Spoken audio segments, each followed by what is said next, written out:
오늘은 혈관의 도구로 작용될 수 있는 음식, 한 번만 먹어도 몸에 부정적인 영향을 주는 음식을 알아보겠습니다. 왜 혈관에 안 좋은지, 예방하는 방법과 도움이 되는 보충제는 어떤 것이 있는지도 함께 알아볼 테니 꼭 끝까지 시청하시고 많은 도움이 되셨으면 좋겠습니다. 알아보기 전 힘이 되는 구독과 좋아요도 꼭 부탁드립니다. 세계보건기구에 따르면 심혈관 질환은 사망 원인 1위인 질환이라고 합니다. 우리나라도 서구화된 식습관으로 암에 이어 심혈관 질환이 사망 원인 2위로 올라섰는데요. 혈액과 함께 산소와 영양소를 전신으로 운반하는 통로의 역할을 하는 혈관. 우리 몸의 모든 순환의 기본이 되는 아주 중요한 조직이기에 원활한 혈액순환은 우리의 건강과 생명에 직결된다고 볼 수 있습니다. 결론부터 말씀드리자면 이 혈관의 도구로 작용되는 음식들은 A, G, E, H라는 최종 당화산물이 많이 들어가 있는 음식입니다. 그렇다면 최종 당화산물이 뭘까요? 단백질과 당을 고열로 가열을 할 경우 생성되는 당 독소를 말합니다. 그래서 과이커렉슨이라고도 불리는데요. 당과 단백질을 결합시키려는 특정 효소작용이 필요 없는 열이 직접 결합을 시켜 만든 독한 물질이기 때문에 그 결합 과정에서 단백질 분자의 구조가 이상하게 바뀌게 되면서 우리 몸속에 들어와 독성을 유발합니다. 이런 최종 당화산물은 두 가지 경로로 우리 체내로 유입이 됩니다. 첫 번째 경로는 우리가 먹는 음식물을 통해서입니다. 당과 단백질이 존재하는 음식물을 120도 이상의 온도로 특히 직화로 고기를 요리했을 때 당독소가 많이 생성됩니다. 즉 고기를 끓이거나 삶아서 먹는 경우가 아닌 불에 직접 구워 먹게 되면 고기가 노릇노릇하게 익으면서 갈변을 하는데 이 풍미가 높아지는 과정에서 바로 당독소도 많아지는구나 생각하시면 되겠습니다. 두 번째 경로는 체내에서 만들어지는 경우입니다. 우리가 당분을 많이 섭취하게 되면 과잉된 당이 몸속에서 혈관을 타고 떠돌아다니다가 혈관의 단백질과 만나 체온에 의해 생성되기도 합니다.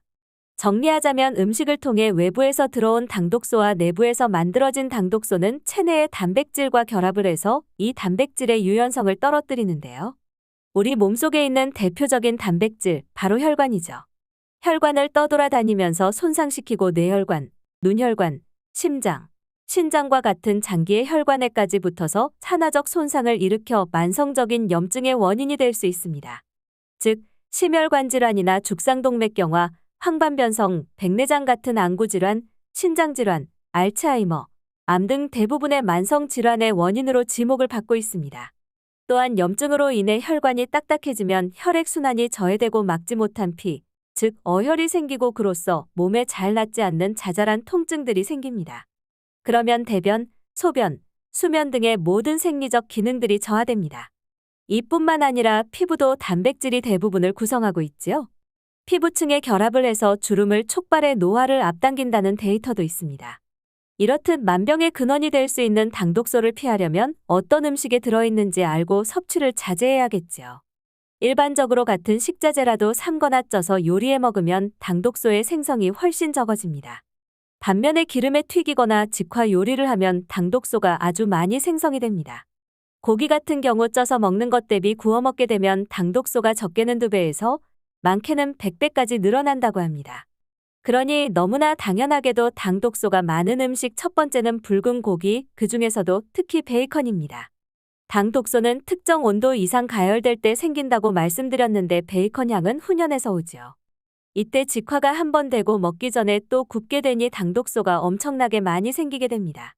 또한 베이컨은 훈연 과정에서 발암물질이 생성되고 나트륨 덩어리이기도 하니 최악의 음식이라고 볼 수 있습니다. 또한 유튜브나 요리 프로그램을 보면 간장을 살짝 태운 뒤 요리를 진행하면 풍미를 높여준다고 알려주는데 이 풍미가 높아지는 과정에서 바로 당독소가 많이 생기므로 특히 돼지갈비와 같이 직접 불에 간장을 태우는 것은 건강을 생각하면 피하시는 것이 좋습니다. 두 번째는 트랜스지방입니다. 어디에 좋지 않은 음식을 꼽을 때마다 빠지지 않는 성분이죠. 올리브나 들기름 같은 식물성 기름은 몸에는 좋지만 쉽게 변질이 되기 때문에 보관이 어렵다는 단점이 있습니다. 이러한 단점을 보완하기 위해서 인위적으로 재조합을 해 식물성 기름을 다시 동물성 기름처럼 만든 것을 트랜스 지방이라고 합니다. 트랜스 지방은 혈액 중 나쁜 콜레스테롤을 증가시키고 좋은 콜레스테롤은 낮춰 소량만 섭취해도 몸속에 쉽게 쌓이고 염증 물질을 증가시킵니다. 마가린이나 쇼트닝을 이용해 만든 인스턴트 식품이나 가공식품이 많은데요. 대표적으로 치킨, 피자, 도넛, 팝콘 등이 있습니다. 세 번째는 감자칩, 감자튀김입니다. 감자는 탄수화물을 다량 함유한 음식으로 고온에서 기름에 튀기게 되면 아미노산과 환원당의 반응 때문에 당 독소가 더 많이 생깁니다. 탄수화물 식품 자체에는 당 독소가 적지만 체내에서 당 수치를 높여서 체내 당 독소를 유발한다고 볼 수 있습니다. 이외에도 캐슈넛, 호두와 같은 견과류를 구워서 먹을 경우 당 독소가 올라간다는 통계가 있으며 기름류 중에서는 참기름이 가장 당 독소가 높은 편이라는 데이터가 있는데 아무래도 고온에서 볶고 압착하는 과정이 있어서 그렇지 않을까 싶습니다. 하지만 이 맛있는 음식들을 아예 안 먹고 살 수는 없지요. 그러면 어떻게 하면 당 독소를 줄일 수 있을까요? 방법은 산도를 높이는 것입니다. 산을 강하게 하면 당화되는 반응이 저해된다고 합니다. 실험 결과 고기를 식초에 절이거나 레몬즙을 뿌리고 고기를 구웠을 때에 그렇게 하지 않고 구웠을 때보다 당독소 생성이 절반가량 줄어들었다고 하니 고기를 구워 드실 때 소량의 식초나 레몬즙을 살짝 뿌려 드시면 혈관 건강에는 훨씬 좋겠습니다. 물론 가급적 삶거나 찜으로 드시는 것이 더 이상적일 수 있겠습니다. 그리고 무엇보다 당독소는 당이 있어야만 생기는 것이니 당 섭취량을 줄이는 것이 관건인데요. 그 중에서도 과일, 주스, 아이스크림, 과자에 많이 들어있는 과당은 체내에서 당독소를 많이 만들어내니 힘들더라도 섭취를 줄여나가는 노력을 해야겠습니다. 또 이건 사람마다 체질에 따라 다를 수는 있지만 간헐적 단식과 저탄고지 습관화도 도움이 될 수 있습니다. 이를 통해 인슐린 저항성 민감도를 높이고 당 수치가 높아지는 걸 막을 수 있으며 지방 분해에도 도움이 될 수 있기 때문입니다. 체질에 맞으신다면 습관적으로 하실 경우 체내에서 만들어지는 최종 당화 산물량을 줄이는 데 효과가 있다고 전문가들은 권장하고 있습니다. 당독소를 줄이는 데 도움이 되는 영양제에는 어떤 것들이 있을까요? 체내의 당의 소모를 촉진시키고 인슐린 저항성을 개선시키는 영양제가 좋겠죠. 체내 당 흡수를 저해하는 식이섬유와 장내 환경에 따라서 당독소의 흡수가 결정되니 이로운 유산균을 섭취하는 것이 중요하겠습니다. 인슐린 저항성을 개선시켜주는 영양제는 오메가3, 마그네슘, 비타민 B군 조합이 가장 기본적이고 좋겠습니다. 또한 최종 당화 산물 생성을 억제하고 이 당독소가 몸을 손상시키지 않게 막는 항산화 성분과 항염증 성분도 필요한데요. 폴리페놀류와 비타민 C, 비타민 E, 특히 당독소 배출의 핵심인 글루타치온이 중요합니다. 사실 영양제보다는 건강한 식습관과 생활 패턴이 더 중요하겠지요.